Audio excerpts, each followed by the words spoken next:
Let us pray. Lord, bigyan niyo po ako palagi ng katahimikan.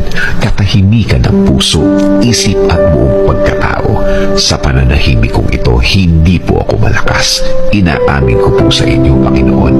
Ako po ay naghihina at alam ko po na kayo ang dapat kong kapitan. Alam kong kayo ang dapat kong paniwalaan na ang lahat ay magiging okay, ang lahat ay magiging maayos, ang lahat ay magiging tahimik.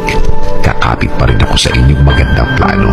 Kakapit pa rin ako sa inyong magandang bukas na pangako. Alam kong ang lahat ng oras na may problema ay mabilis na lilipas, mabilis na mawawala. Alam ko din, Lord, na hindi ibig sabihin na wala akong nakikitang nangyayari ay walang nangyayari. Alam kong inumpisahan niyo na akong tulungan sa ibang mga bahagi ng aking problema. Alam kong magiging okay, Lord. Alam kong bubuti ang lahat. Alam kong makukuha